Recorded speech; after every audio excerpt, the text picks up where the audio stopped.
오늘은 난관을 극복하는 그리스도인, 그런 제목으로 하나님 말씀을 나누려고 합니다.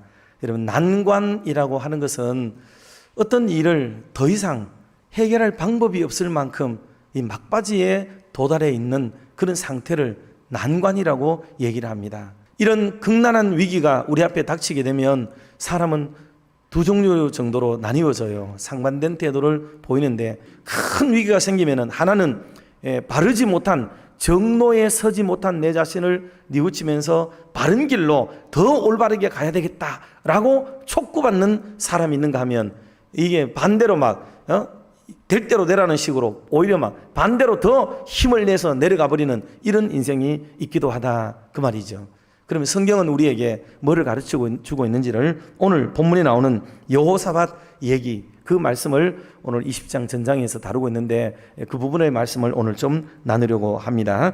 첫 번째, 우리가 먼저 서론적으로 이해해야 될 것은 두려움과 어려움에 우리는 누구나 다 처할 수가 있다 하는 것을 상기를 해야 되겠어요.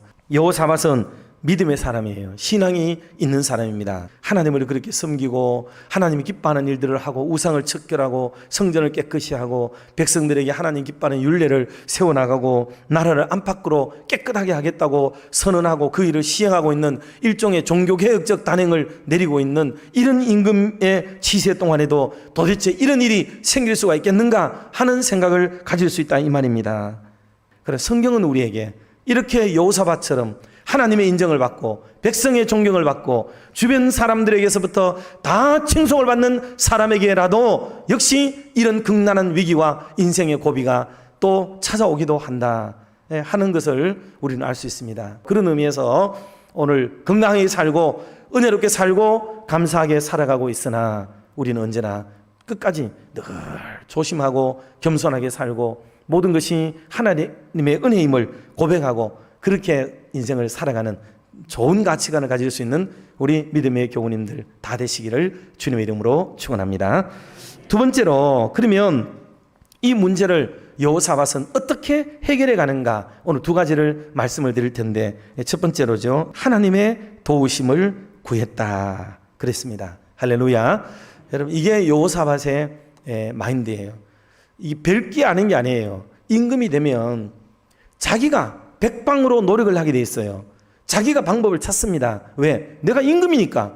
내가 백성을 책임지고 이 나라의 역사를 책임지고 백성의 생명과 재산과 이 국토를 지켜야 될 책임이 내게 있다고 얘기하기 때문에 내가 뭐를 하려고 하게 돼 있습니다. 사람은 자기가 방도를 낸다고 해요. 그런 면에서 이런 적군이 쳐들어왔을 때에 여러분, 이게 기도했다, 하나님께 구했다는 것은 이거는 임금으로서는 창피한 일이죠. 그리고 우리 우군이고 아군인 우리들이 바라볼 때는 아이고 잘한다 이렇게 생각하지만은 온 나라 백성들을 전체를 이끌어가는 대표적인 입장에서 이렇게 할 때는 그러지 않는 사람들, 믿음이 없는 사람들이 바라볼 때는 여러분 이게 쉬운 일이 아닌 거예요. 이게 기도하고 있다는 말의 의미는요, 이 전쟁이 놀랍게도 이게 외모로 보이는 전쟁이라는 것뿐만 아니라 놀랍게도 이 전쟁은 영적 전쟁이며 내적 전쟁이라는 것을 보여주는 반증이기도 하고요. 그리고 이 전쟁에 참된 신이신 하나님이 싸워야 이길 수 있는 전쟁이라고 믿는 이 믿음의 바탕 위에서 이들이 달라붙을 대상은 하나님밖에 없었던 거죠. 그러니 하나님 앞에 엎드리는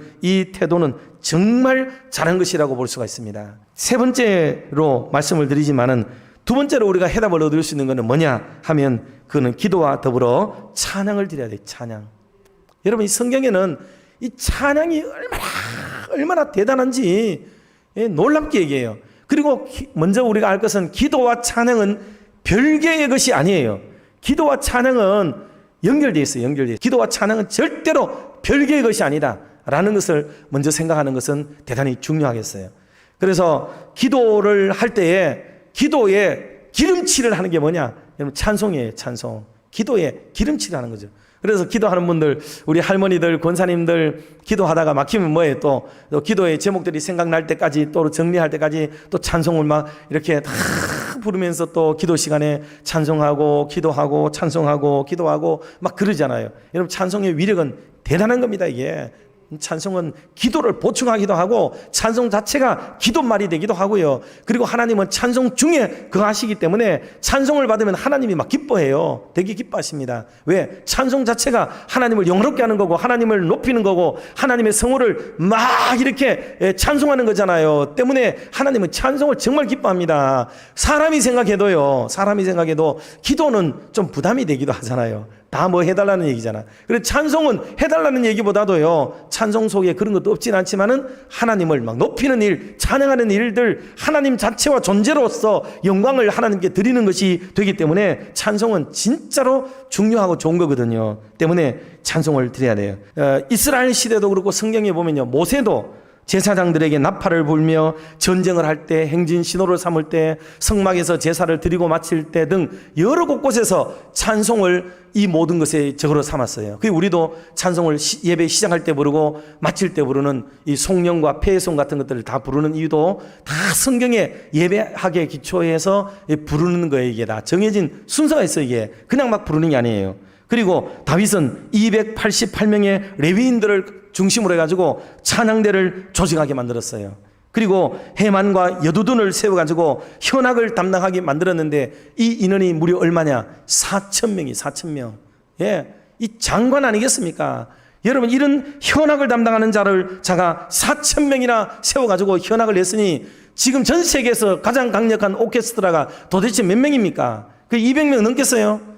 그런데도 불구하고 이 4,000명의 어마어마한 이런 사람들을 세워서 하나님을 찬송했으니 그야말로 하나님은 이스라엘 민족으로 말하면 여호와라는 단어가 엘로힘이라는 단어를 쓰는데 이거는 장엄복수라 그래요. 장엄복수. 그 하나님의 장엄한 그 이름, 그 여호와의 이름을 송축하려고 하면 이거는 장엄해야 되는 거예요. 장엄해야 돼요. 더 이상의 언어가 인간의 언어를 표현할 수가 없어요. 그래서 장엄복수로 찬양해야 되기 때문에 시대마다 어마무시한 사람들을 막 세워가지고 찬양대를 조직한 이유가 거기에 있었다 하는 것을 알 수 있습니다. 그리고 악기로 찬양하는 제사장만 120명을 세운 적도 있고요. 스룹바벨 성전에서도 128명의 남녀가 찬양대를 조직해서 찬양을 불렀다는 거죠. 그러니 하나님을 찬송하는 데는 대단한 겁니다. 말씀을 정리하면서 성도 여러분, 원치 않지만은 당면하고 있는 이런 많은 위기와 어려움들이 생길 수 있습니다. 여호사밧 때에도 동일한 일이 벌어졌는데 그는 기도와 찬송으로 이겨냅니다. 그래서 나중에는 쳐들어온 연합군이 자기들끼리 찌르고 죽이고 하다가 멸망했어요. 다 죽어버렸어요. 그러니까 이스라엘 유다 민족들은 뭐 했느냐? 그냥 가면서 전리품만 걷어들여서 돌아왔습니다. 하나님이 전쟁의 하나님이시고 모든 전쟁은 여호와께 속한 것인 것을 알았어요. 하나님이 기도와 찬송으로 기쁘고 즐거워하시니까 하나님이 일하시고 또 역사를 하셨다는 거예요. 끝으로 9절 하나만 읽어보도록 합시다. 우리가 일하면 우리가 일하지만 우리가 기도하면 하나님이 일하신다. 예, 우리가 일하는 것보다 하나님이 일하시는 게 낫겠죠. 하나님으로 하여금 저와 여러분이 당면하고 있는 이 일을 하게 만들어서 해결해가는 지혜롭고 은혜로운 저와 여러분 모두가 다 되기를 주님의 이름으로 축원합니다.